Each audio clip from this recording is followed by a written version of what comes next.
Hello, everyone. You're listening to the Love and Money Podcast. This is Shakira. Today, I'm going to talk to you about what is going on with mortgage rates. Are mortgage rates expected to rise? The answer to that is yes. So, there's an association out there called the Mortgage Bankers Association. And what that is it's a big association and they talk everything real estate. So, they're talking about single family homes, multifamily homes. They're talking about property management, inspections. They're talking about legal issues, everything under the sun. And this is the Mortgage Bankers Association. So what they did is they've been studying the market for decades, and they have concluded that there will be a rise in mortgages up to 30% starting the end of year 2022. So this rise could be anywhere from, they say, 4.3 to 39%, but the average is 30% or more. And this is by the end of 2022. And this is according to the Mortgage Bankers Association. So that's anywhere from 4.3 to 39% rise. Um, why should you care about this? Well, as you know, um, everything is going to work out regardless of what is happening around you. But it's just to have some information, whether you want to have the information or not. That's what they're expecting. They're expecting that this could make it harder for people to buy homes because of the fact that the mortgage rate will be higher. So apparently, these are people who expect to buy homes and live in the homes, that their mortgages will be higher. However, if you are actually the owner, if you own the home and you have a tenant in that home, then this will be fine for you. Because as the owner, what this means is that it will appreciate more. So they are expecting appreciation rates of up to 11.7%. And that's if you own the home and you have the tenant in it. So it's not good as far as living in the house and seeing your mortgage rate increase, but it's good for the person who actually owns the house and has a tenant because it's more likely that that value of the house will be appreciating. And so all of this is expected to happen by the end of 2022. This is according to the Mortgage Bankers Association. So that's just a little information. And then, besides the increase in mortgage rate that they are expecting, I wanted to talk to the people who are currently looking for jobs. If you are in the workforce, if you are interested in a remote job, there are several different remote jobs available. There are several different companies are hiring for remote positions if you would rather be working from home.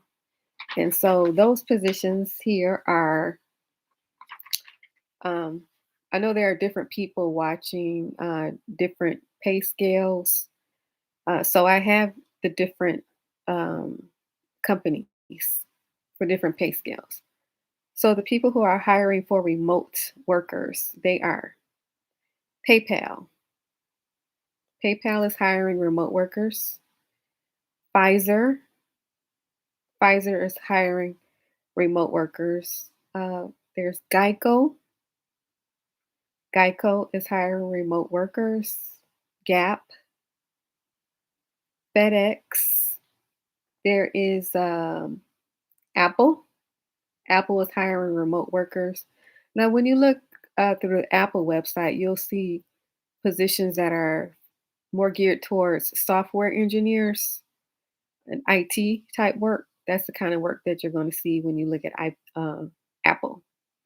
So Apple is hiring remote workers. Moderna is hiring remote workers. So if you are in the medical field, if that's the kind of thing that you do, Moderna is hiring remote workers.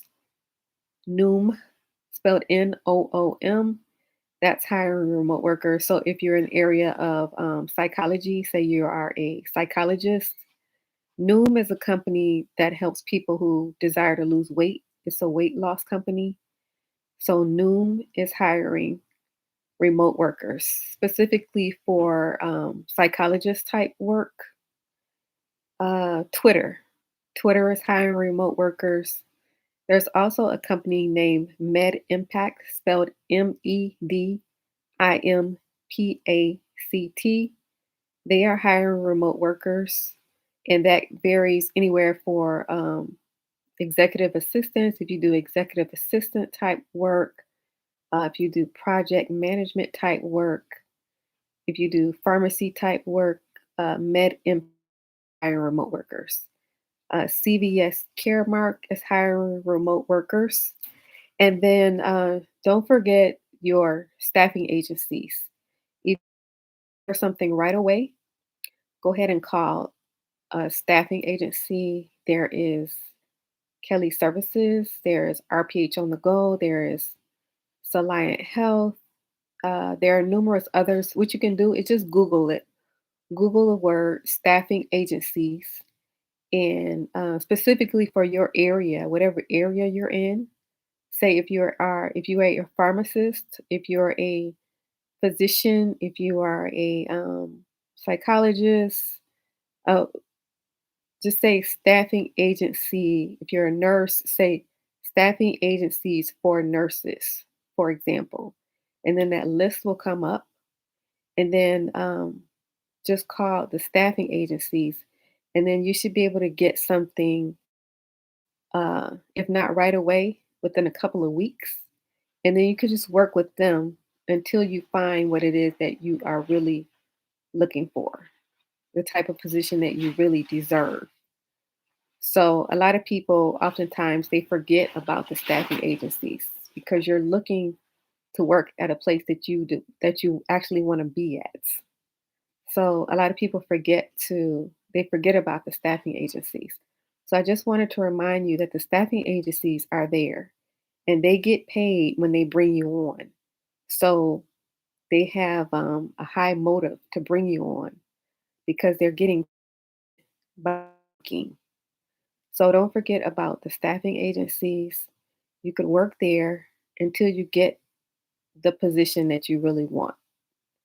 And so I just wanted to mention that a lot of times people forget that. And then you're out of work for months and months and months because you're looking for the position that you want.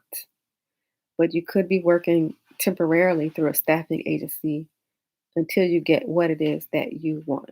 So I just wanted to remind you of that if you are still in the workforce. And then don't forget that it's better to have your own business. So while you are doing your 9 to 5, if you're still in the 9 to 5, to be working on your own business on a daily basis. That way you don't have to be somewhere that you don't want to be. Uh, if you don't like it, you don't have to be there just because you need money. And you don't have to be somewhere where you're being mistreated or discriminated against because you're getting your own thing together. So don't forget that to start working on your own business and make that a daily habit. And by business, I mean business. I don't mean a nonprofit. I mean a profit, not nonprofit. Something that brings in profit. And then after you get your business together and after you get your business solid, then you can work on your nonprofit. See that's how it works. You get your business together first, then you work on your nonprofit later. Okay, that's how it works. You want to make sure that you are stabilizing yourself, um, and getting your security together. Get you together first, your security together first. And then you'll be better able to look out and help other people. Of course, you can be helping other people along the way, but the important thing is to get yourself secure and yourself safe. Okay. So, this is the Love of Money podcast with Shakira. If you like this podcast, please hit the like and subscribe button. Please share this with one other person. And thank you for listening and thank you for your support.